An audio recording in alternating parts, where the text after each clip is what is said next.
Sesaat lagi Anda akan menyaksikan Inspirasi Pagi yang dipersembahkan oleh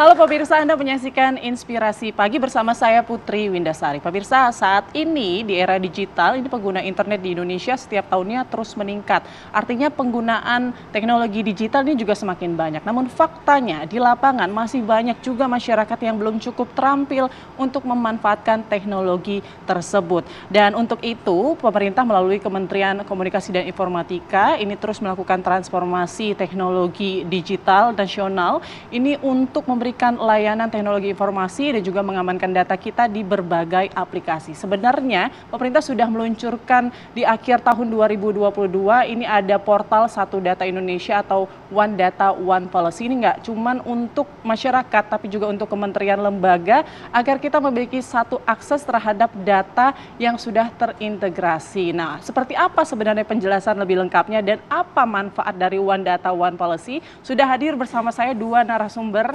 saya hari ini cantik dan ganteng. Ini ada Profesor Dr. Haria Damar Widiputra, STMkom, IPM, Perbanas Institut. Selamat pagi. Selamat pagi Mbak Putri. Baik, sehat Pak? Alhamdulillah sehat. Kemudian juga ada Mbak Ika Karlina Idris, Associate Professor Public Policy and Management Program dari Monash University Indonesia. Apa kabar Mbak Ika? Alhamdulillah baik. Ketemu lagi kita ya. Alhamdulillah. Mungkin saya langsung ke Prof. Haria terlebih dahulu. Prof, bisa dijelaskan secara singkat sebenarnya apa sih One Data One Policy dan apa manfaatnya? Oke, jadi kalau secara singkat tadi sebagaimana Mbak Putri singgung ya, di tahun 2022 pemerintah Indonesia melalui Kemenkominfo itu sudah meluncurkan yang disebut sebagai portal Satu Data Indonesia. Kemudian kita punya istilah One Data One Policy. Sebetulnya ini dua hal yang berbeda tapi berkaitan. One Data One Policy itu adalah sebuah konsep ya, bahwa kebijakan itu harusnya dirumuskan berbasis data. Dan data itu harus one atau harus tunggal. Karena kalau datanya nggak tunggal, ada inkonsistensi terhadap data, maka kita akan berujung atau berakhir dengan kebijakan yang nggak konsisten antara satu kebijakan dengan kebijakan yang lainnya. Jadi One Data One Policy itu sebenarnya ada konsep yang general, penyusunan kebijakan harusnya berbasis terhadap data yang tunggal. Nah, untuk mengejar itu, pemerintah Indonesia tadi membangun ya portal Satu Data Indonesia. Jadi itu adalah sebuah tools atau sebuah skema yang digunakan oleh pemerintah Indonesia untuk bisa mewujudkan One Data One Policy. Kita harus akui bahwa kita masih punya permasalahan dengan ketunggalan data. Konsistensi dan harmonisasi kebijakan antar satu kementerian dengan kementerian lainnya, antar tingkat pemerintah daerah, tingkat kabupaten kota, provinsi dan pusat, ini seringkali mungkin tidak selaras atau kurang selaras karena adanya perbedaan data. Nah, oleh sebab itulah Presiden Jokowi di tahun 2022 juga menetapkan bahwa kita harus mewujudkan Satu Data Indonesia. Ini tentunya Satu Data Indonesia ini merupakan agregasi data dari tingkat yang paling bawah, ya dalam hal ini mungkin di kabupaten kota, provinsi, kemudian pusat atau kementerian ini harusnya sama. Kita nggak punya data yang kemudian berbeda-beda. Portal Satu Data Indonesia tadi itu harusnya bisa menjadi sebuah alat atau perangkat yang bisa memfasilitasi perwujudan tadi ketunggalan data di Indonesia ini. Baik. Tapi seberapa penting sebenarnya urgensinya keberadaan Pusat Data Nasional ini dalam mendukung kedaulatan data Indonesia? Baik, kalau kita kaitkan dengan program lain di Kemenkominfo yaitu membangun National Data Center atau Pusat Data Nasional, ya ini menurut saya penting dalam kondisi yang ada di Indonesia. Sebetulnya kalau pemirsa juga mungkin banyak yang latar belakangnya di teknologi informasi ya, melakukan integrasi data yang tersebar atau terdistribusi itu sebetulnya secara teknologi bukan suatu tantangan yang terlalu berat saat ini. Jadi artinya mungkin nggak kalau kita punya data yang tersebar, kemudian kita mau mengintegrasikan data ini tanpa betul-betul membangun atau menyatukan data ini di sebuah lokasi fisik yang sama gitu ya. Itu mungkin secara teknologi. Tapi kondisi negara kita ini, kepulauan dengan pemerataan akses internet yang mungkin juga masih kita terus usahakan untuk bangun terutama di wilayah timur Indonesia, memiliki pusat data nasional itu akan sangat membantu untuk bisa menstandarisasi dan mengintegrasikan data. Karena dengan adanya pusat data nasional, selain data itu disimpan di satu lokasi, berarti ada standarisasi hardware atau komputer, ada standarisasi keamanan informasi, ada kemudahan pengelolaan pusat datanya sendiri. Jadi teman-teman pemerintah daerah itu nggak usah mikirin kalau saya mati lampu, server saya gimana ya, gitu kan, dan lain segala macam, itu mereka nggak usah pikirkan karena semua akan difasilitasi penuh di PDN. Jadi dari data availability-nya, data security-nya, kemudian juga ketersediaan data dari availability itu bisa dijamin semuanya dengan adanya PDN. Ini tentunya menjadi pondasi utama penunggalan data, gitu. Karena menyatukan itu di satu lokasi, tentunya nanti pemerintah pusat lebih punya kontrol terhadap standarisasi dan format data. Nggak ada pemalsuan data, kita lebih mengamankan. Kalau saya punya satu kantor dibandingkan saya punya 100 kantor, itu lebih gampang kan mengamankannya kan. Kalau saya harus bikin tim security untuk 100 kantor, dibandingkan dengan satu lokasi, ini lebih aman. Baik. Seperti itu. Mungkin saya mau ke Mbak Ika juga nih untuk melihat sebenarnya seperti apa sih kondisi dan kualitas data pemerintah kita yang ada saat ini, Mbak. Oke, barangkali saya menyambung aja dari Prof. Hari ya. Yang saya tunggu-tunggu sebenarnya kalau nanti pusat data ini jadi itu adalah tidak ada lagi pendataan berbasis project. Ya, jadi sekarang tuh kita banyak ya. Jadi gini nih, misalnya kita lihat stunting aja.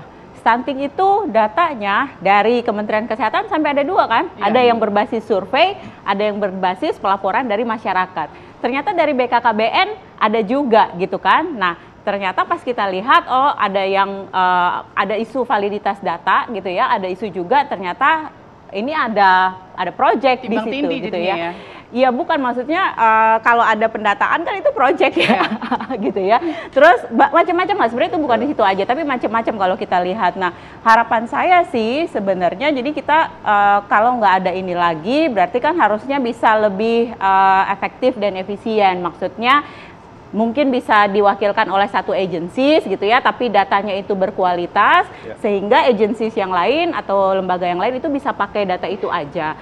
Kedua, memang kalau menyambung juga di pertanyaan pertama adalah One Data One Policy, ini kan kita ingin agar dia men-serve democratic purposes ya. Tujuan dari berdemokrasi negara itu apa sih? Misalnya kita punya kebijakan yang memang evidence based, data based public policy gitu ya. Kita punya pengelolaan resources yang memang berbasis data gitu ya. Dan kita juga menyampaikan program-program yang memang berbasis data. Nah, kalau misalnya One Data One Policy ini kan di mana-mana, kalau ide itu kan selalu bagus gitu ya. Nah, yang kita tunggu ini kan masalahnya nanti implementasi kebijakannya ini yang harus kita kawal sama-sama. Baik, jadi menarik juga tadi yang dijelaskan oleh Prof.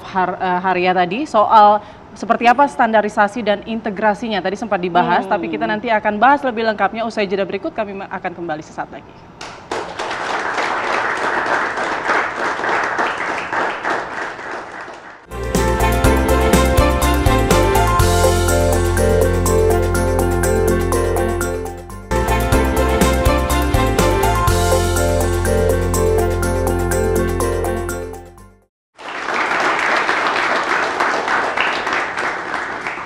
Ya, Anda kembali di Inspirasi Pagi. Menarik ya tadi Pak Haria sudah menjelaskan soal standarisasinya bagaimana, tapi kita pengen lebih lengkapnya soal standarisasi dan juga integrasinya bagaimana dari One Data One Policy ini. Oke, kalau kita bicara standarisasi kaitannya dengan One Data One Policy, saya melihatnya di standarisasi itu ada 2 hal yang harus kita standarkan. Pertama, format data. Jadi data apa saja yang akan kita simpan, kemudian formatnya seperti apa, sehingga tidak ada lagi perbedaan. Misalkan mau nyimpen tanggal lahir, ya kita sepakat nih formatnya adalah tanggal, bulan, tahun. Jangan nanti ada yang nyimpennya bulan tahun di depan, kemudian bulan baru tanggal gitu. Itu bisa menyebabkan kebingungan. Jadi konsisten format struktur data secara teknis gitu ya. Seperti apa kita akan menyimpan? Apakah nama seseorang itu terdiri dari nama depan, nama belakang, atau middle name, atau hanya satu nama? Satu field aja nama gitu ya. Kalau kita mungkin nggak punya kebiasaan, kalau di luar negeri biasa kita punya ada first name, last name, middle name, kadang-kadang kita ada yang namanya cuma 1 suku kata, ada yang namanya 4 suku kata. Ini ya hal-hal seperti ini, standarisasi ini secara teknis harusnya kita sepakati. Yang kedua, masih kaitannya dengan standarisasi, kalau menurut saya itu penting adalah harmonisasi proses bisnisnya. Tadi Bu Ika kan sempat singgung ya, data stunting itu BKKBN ngumpulin, Kemenkes ngumpulin, ada survei, Kemenkes sendiri ada 2 gitu. Jadi sebetulnya siapa gitu kan? Ya kalau memang ada pembagian role, jelas yang ya BKKBN mengumpulin data stunting yang apa, Kemenkes kalau ada ini apa, jangan melakukan pekerjaan yang sama diulang-ulang. Ini kalau menurut saya memang tadi Bu Ika udah nyinggung sedikit ya, jangan berbasis project ya. Itulah tadi yang pentingnya kalau menurut saya harmonisasi proses bisnis atau transformasi proses bisnis lah. Dan sebetulnya ini sudah dilakukan melalui Kementerian PAN-RB, itu kan salah satu yang dikejar tuh, reformasi birokrasi ya. Nah, integrasinya kalau kita udah beres dengan standarisasi, sekarang kita mengintegrasikan atau menggabungkan. Kalau integrasi sendiri bertukar pakai data, tentunya kalau kita letakkan data kita di dalam satu lokasi yang sama, PDN itu akan jauh lebih mudah. Saat ini pun Kemenkominfo sudah menyediakan layanan untuk berbagi pakai data antar aplikasi instansi pemerintah, itu namanya SPLP, Sistem Penghubung Layanan Pemerintah. Ini yang memungkinkan aplikasi A dengan aplikasi B pada kementerian berbeda kemudian bisa berbagi pakai data. Itu sebetulnya sudah ada, secara teknologi tidak ada concern sama sekali. Tapi kalau integrasi yang menurut saya menantang ke depannya itu adalah saat ini pemerintah masih fokus pada data-data yang dikumpulkan melalui sistem elektronik yang dimiliki oleh pemerintah.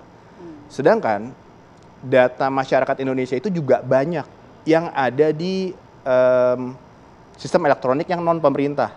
Contoh di aplikasi-aplikasi e-commerce yang kita gunakan atau di aplikasi-aplikasi transportasi online yang kita gunakan, itu ada data kita sebetulnya.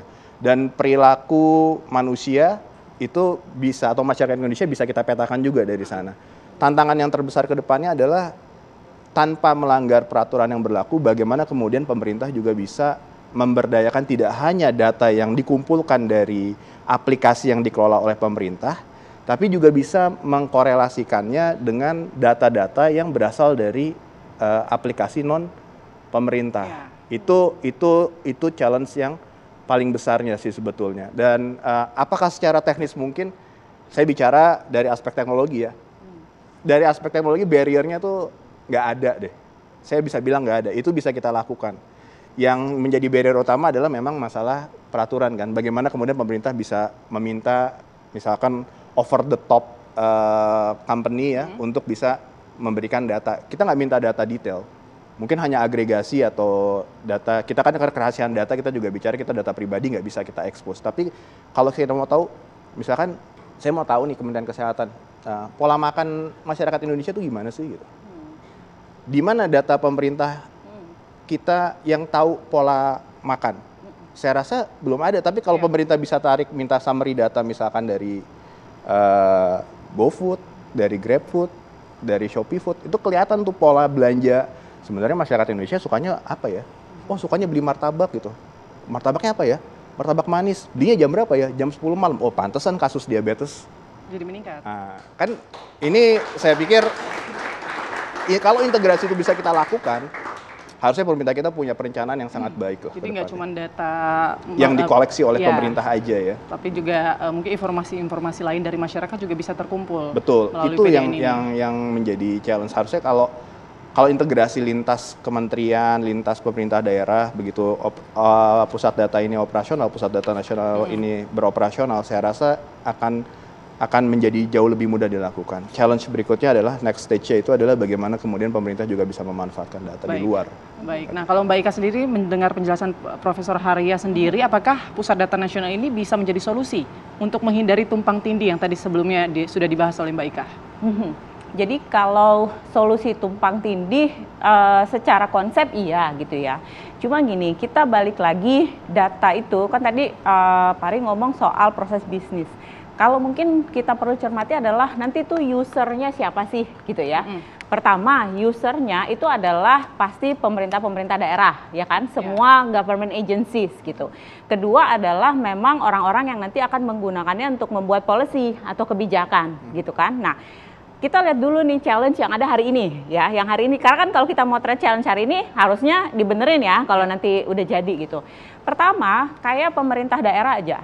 Sekarang itu kan undang-undang desa itu mewajibkan ada namanya sistem informasi desa, di mana setiap perangkat desa itu harus melaporkan atau mengupload datanya ke sana. Kominfo sebenarnya bikin tuh platformnya, namanya SIDEKA, Sistem Informasi Desa. Ya gitu ya. Untuk jadi ngatur keuangannya, betul. kegiatannya, apa Nah, jadi dia bikin tuh platformnya, perangkat desa tinggal masukin. Tapi keluhan di level users dari government dulu ya, belum yang ini, itu adalah ternyata lebih gampang pakai yang open source. Karena misalnya ternyata ini ada kasus yang kami interview di Lombok Timur ya, dia bilang itu ternyata ternyata pernah websitenya hilang, datanya hilang gitu ya. Dan ketika mau nelfon itu harus nelfon ke Jakarta gitu kan. Kalau dia pakai open source, dia akan dilayani sama customer service-nya gitu kan. Dan itu cepat gitu, dan itu lebih user friendly. Jadi kita harus memang nudging mereka ya. Jadi gimana, mereka harus ada insentif dong untuk memasukkan datanya ke sana, mengupload datanya. Jangan tahu-tahu lebih mudah yang open source daripada yang punya pemerintah. Yang kedua itu adalah dari sisi users policy maker. Kan ini nanti serving policy makers kan. Nah, kita itu ditekankan evidence based, policy based gitu. Tapi apa sih insentif bagi kita policy analis untuk menggunakan data pemerintah?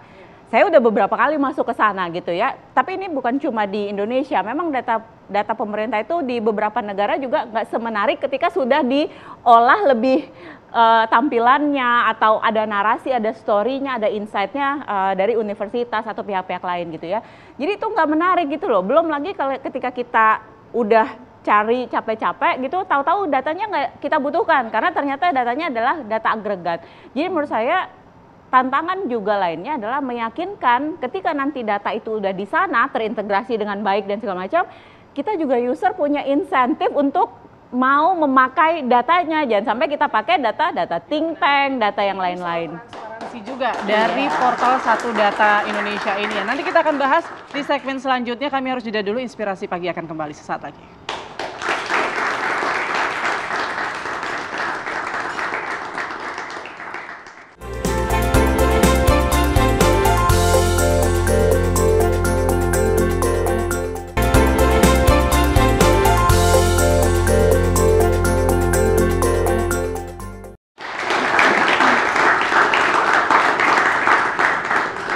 Ya, kembali di Inspirasi Pagi pemirsa. Saya ingin bertanya nih, penasaran tadi soal transparansi dan akuntabilitas. Bagaimana pemerintah untuk memastikan soal itu?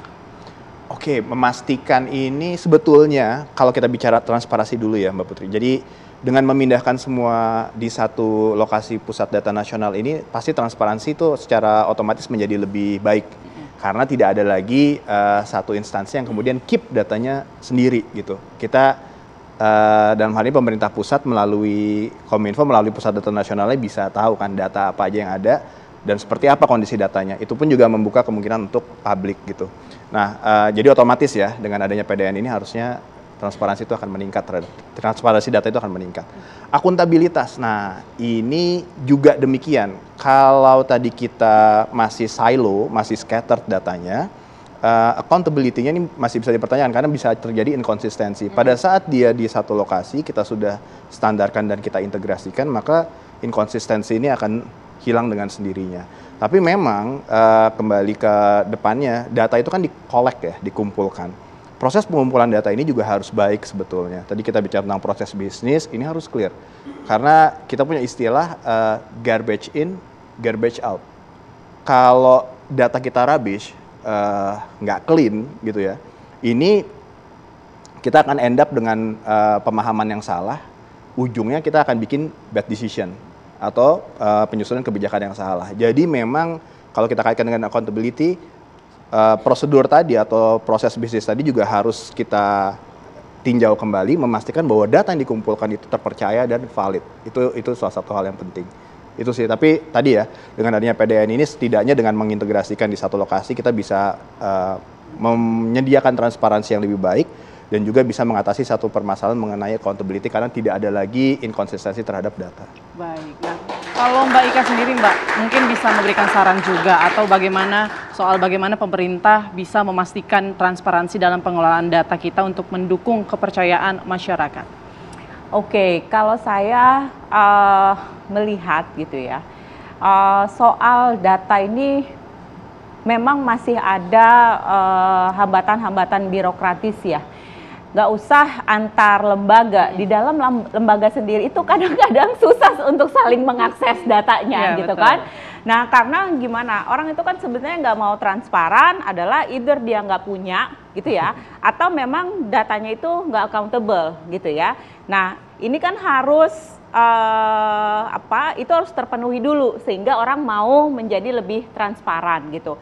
Nah lalu untuk ketika nanti barangkali ini sudah jadi, yang kita tahu itu kan sebenarnya banyak kebijakan-kebijakan yang memang akhirnya kayak tadi saya bilang pendataan berbasis proyek, tapi juga kan ada political interference ya, atau pengaruh-pengaruh politik pengambilan kebijakan gitu ya. Nah itu juga apakah kita siap gitu ya, karena itu ketika sudah jadi transparan bisa dibandingkan gitu ya, itu pasti akan dipertanyakan tuh, dan ketika dipertanyakan berarti ketika ada pengaruh-pengaruh yang lain itu juga harus siap. Nah yang saya lihat sih untuk level sekarang ini memang harus leadersnya yang kuat gitu ya.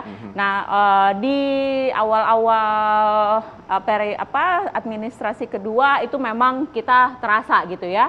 Terus sempat digital transformasi agak bukan lagi one policy, one data terus balik lagi ke sini. Jadi kalau menurut saya ini kan proyek besar, manfaatnya bagus kalau memang dijalankan, tapi memang harus ada leadership yang mengawal ini hingga terimplementasikan dengan baik gitu. Jadi jangan sampai ini cuma jadi konsep yang baik, banyak bolong di mana-mana, justru lagi berbahaya bagi kita, berbahaya dari aspek cyber, berbahaya dari aspek ternyata itu dimanfaatkan oleh kelompok-kelompok yang mau menyerang pemerintah aja. Jadi memang leadershipnya harus kuat ya. Pengawasannya begitu ya, pengelolaan datanya benar-benar harus benar ya, transparan. Kalau saya nambahin sedikit mungkin, dari aspek teknologi saya bisa yakinkan bahwa membangun data center itu bukan rocket science technology deh. Kita istilahnya udah banyak success story gitu loh. Dari aspek teknologi, yang penting tadi bahwa ada kemauan dari kita untuk menggunakan teknologi ini,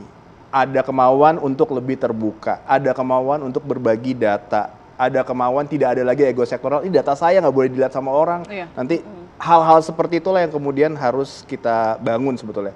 Teknologi wise, saya bisa katakan bahwa membangun National Data Center itu memprovide security-nya dan lain segala macam, kita rasanya nggak ada tantangan yang gimana.